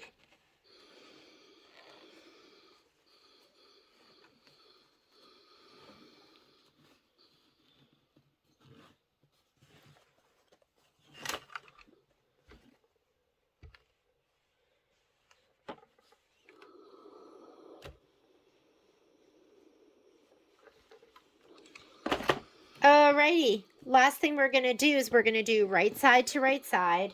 We're going to take those two pieces that we just sewed together. And you can leave longer tails. You can do all your back stitching. This is my right side right here. This is my wrong side. So I'm going to lay this down. And I don't think it really makes a difference which one you lay down first. You could flip these up and out of the way. But I would take this and pull it nice and taut then, because those are going to be pushing them up. But you know, there's a pillow in there too. And then this one goes on top of it. Again, my side that's right. This is going to be the right side where you can't see the green, where you can see the green. And I'm going to go ahead and clip all the way around. So first, let me clip this.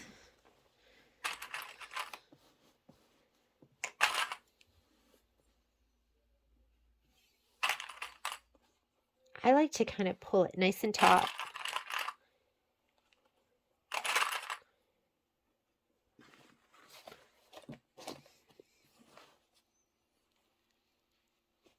Oh, and look, this is a little bit longer here. Do you see that? So I'm just going to pull it taut and then I'll sew to the other side because I don't want it to be really gapey. And I also want to have a 1/4 inch. I don't want it to be like super close to the edge on any of these sides. Just going to pull it. And I might have to sew from the other side because it's not going to be even.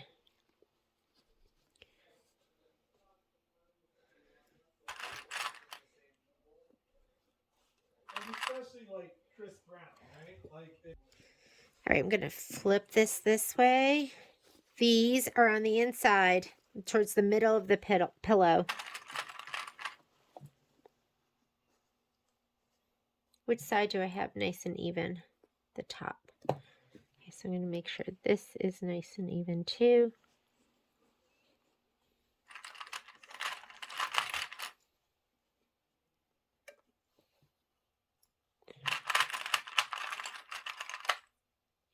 And you've just got to make sure like it doesn't get super puckered. Like sometimes when you come around and you head this way, it'll push your fabric and you'll get a pucker like in that corner. So we just have to be mindful and just pay attention to that stuff as we are sewing.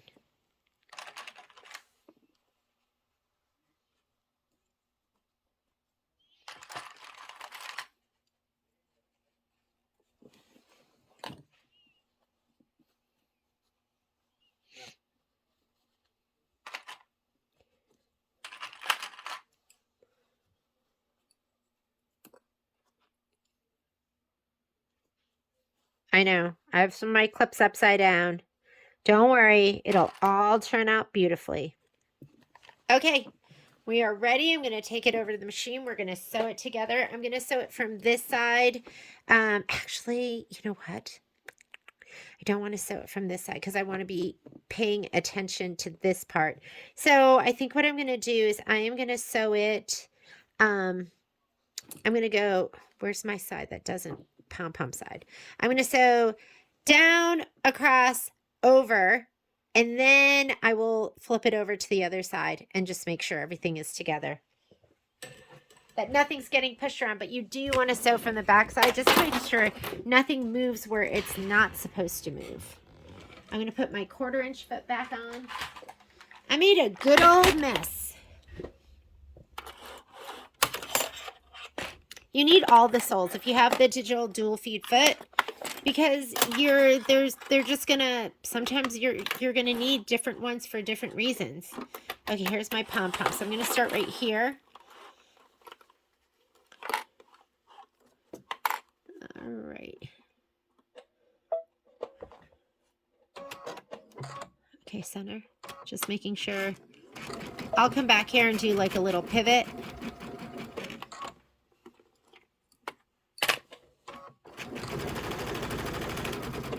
And I'm going to sew, I'm not going to sew all the way down to that corner because I'm going to trim that corner. I'm going to trim all the corners.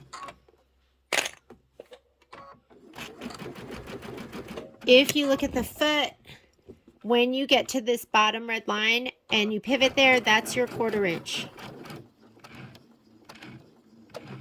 That should be it. Turn. And there we go. That's my 1/4 inch.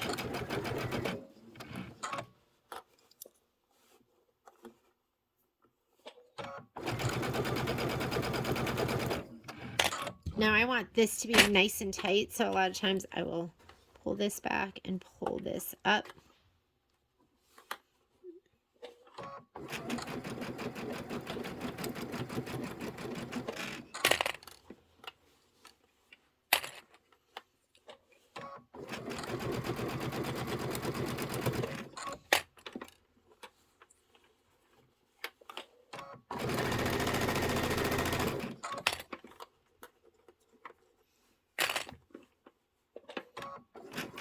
Okay, again, watching those lines. Whoops, overshot a little bit. Oh no, actually that was perfect. All right.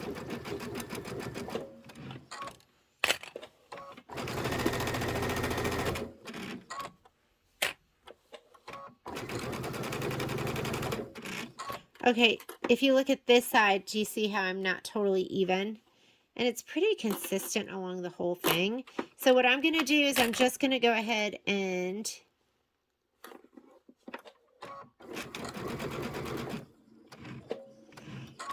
I'm worried.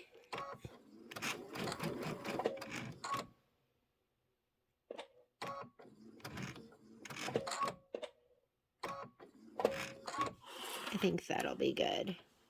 So I know my flange is not next to the fabric, but I'm just going to leave it like that. That'll be my guide. I want about 1/8 of an inch to the right of the flange, and I think that should make sure that my edges are all together.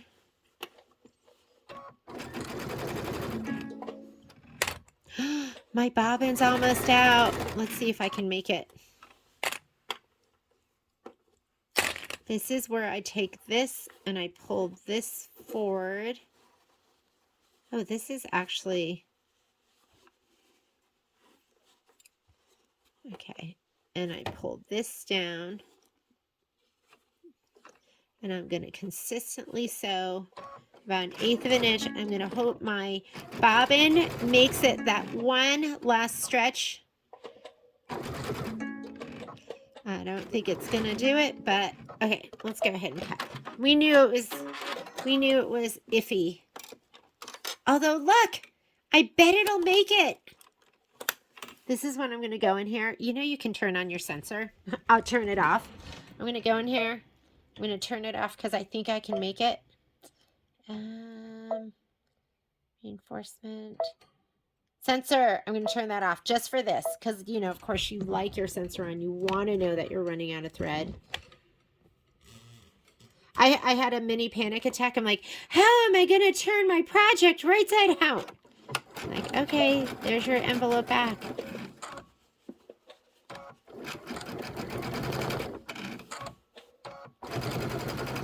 Okay, I'm going to cut that corner off. So I'm going to go to the corner and then I'm going to pivot. I have my auto lift on. That's this button right here. So every time I stop sewing, it lifts that foot for me. It is not a feature on all machines, but it is on this. I think I need one more stitch. I have set up my foot control to do 1 stitch, just like that, so I don't overshoot anymore. And we should be good to go. I should be able to trim that all off. Oh my goodness, we're almost done. All right, we're going to trim our corners. I'm like, what scissors should I use? So much to choose from. Okay, I'm going to trim all of these. Sometimes I cut them into them like I'll cut one direction. I'll cut like that. So if you want, I don't know, when I do that, I feel fancy. I don't know why, but I'm like, oh, I'm so fancy. Okay, I'll cut that one. That's how fancy people cut. Cut to this stitch. Don't get greedy. I was almost too greedy right there. You don't have to be too greedy. We are going to turn this right side out, poke out our corners. The kits, you could have bought it with or without a pillow insert. I'm doing this from home and I didn't bring one home with me, but, and you can feel this. Like if you've been doing sew-alongs with me and you've been using muslin, like this is why I use the muslin. Not that there's anything wrong with the way this feels, but my advice to you is if you're using this, the OEST point turner, is don't use the little end. Because I just find I always just go right through it. So I like to kind of bounce it into the corner. I'm going to turn on the iron and give it one last press. Don't be corner greedy. Don't go too hard for that corner. It's the worst when you're all done and then next thing you know, you blew out a corner of your project. It's never fun. And dun dun dun. Look how cute it is. So lucky. Oh, we didn't do our flange. Okay, let's do that next. I'm just going to put on sometimes when I'm ironing these, I love the flange. The flange just kind of makes it. I'm going to pull this back and I'm just going to kind of iron that flat.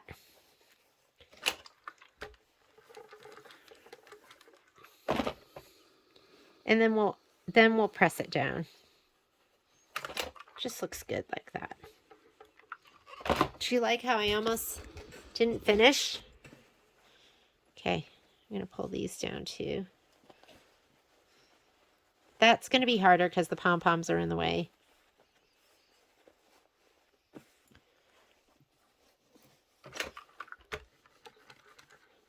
Don't go right to the corners because you don't want to mess that all up.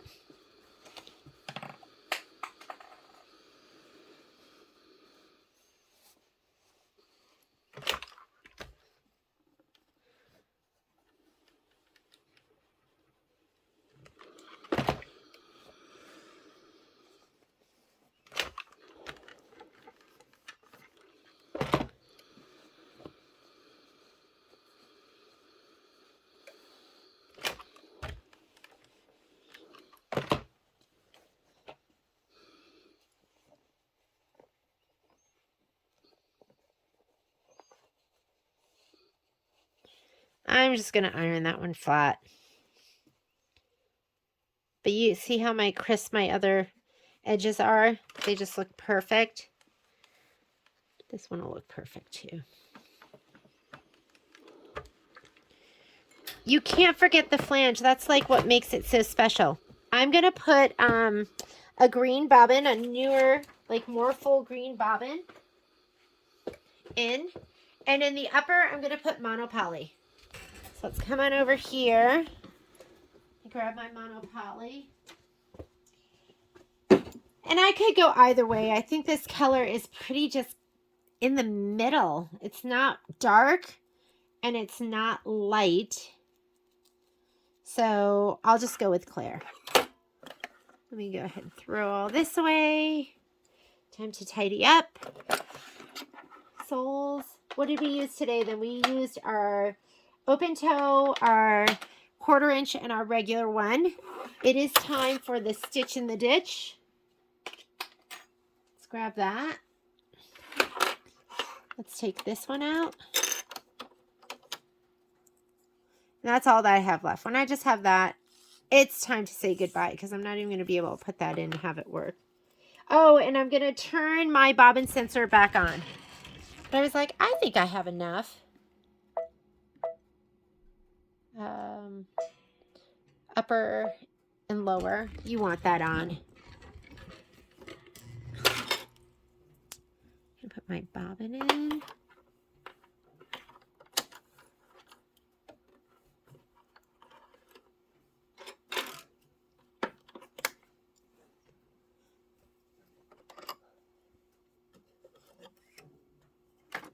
Let's put away my thread.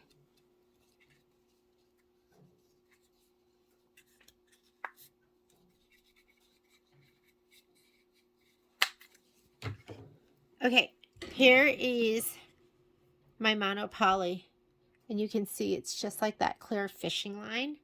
So I'm going to run it from my thread stand because I have a big cone of it. Sometimes I use monopoly to quilt when I can't pick a thread color. When I'm like, I just don't know what thread color to use, then I just do monopoly. And the threader, I'd say 90% of the time it works for me, so I don't know why that didn't. I'm just going to thread it manually. It's got a little curl to it. I'm going to put this on, and watch out for those little pieces. Don't let long pieces of this get on your floor because when you go to vacuum it up, it is like a roller killer, right? So here we go. Oh, look at that. That's not on right. There we go. So I'm going to go ahead and start right here. I am going to, and I rarely ever do anything like this. I'm going to go ahead and put my foot down. I'm going to hand roll my needle right there. Let's go ahead and sew. I'm just going to worry about my flange, just staying right in that seam. Sometimes I find that I need to move my needle just like one click to the right with my walking foot. So I'm just going to go here, LR shift to the right, just one. That is 0.25 millimeter.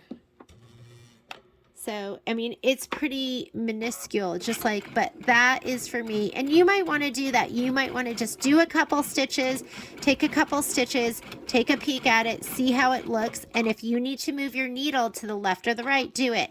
And that's just my machine with my stitch in the ditch foot. Take your time here.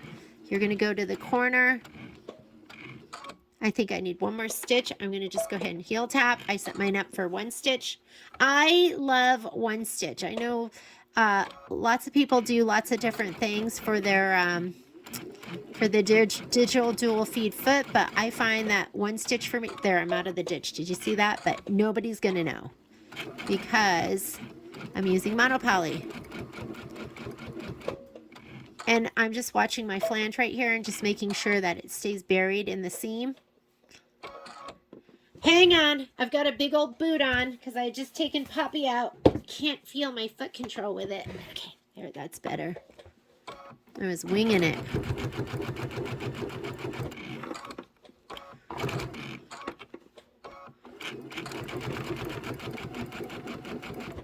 Okay, here we come to the corner.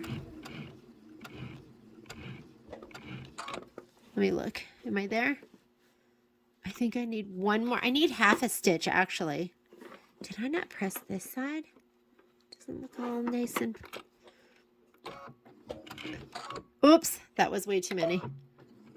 There we go. I'm just going to go ahead and wing it. I'm going to get this, so the flange, there we go. Sometimes you just have to ease it.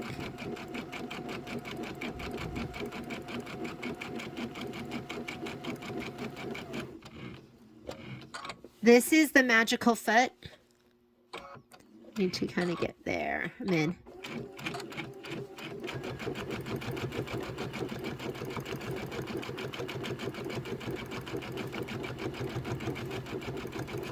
And I think that's it. I think we're around. We do have one more corner turn. I can't tell. That's how good it is. Oh yeah, that's it.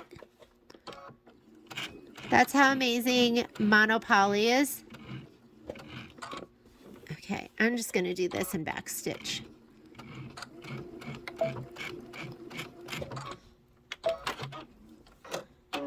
And you can't even take this in because I don't have my pillow form to put in here. But let's look at my stitching in the ditch. Oh, there. You see I'm out of the ditch, but you're not going to see that because it's monopoly. But look how perfect that is. You can't even see. Well, I'm a little bit shy of the ditch right there. But looks pretty great. I'm just going to have to go ahead and I'll stuff it with my pillow at the store. But this is your So Lucky Bench Buddy. And thank you so much for joining me. The live class, when is the live class? It's the first, I think it's on the 6th. It's going to be the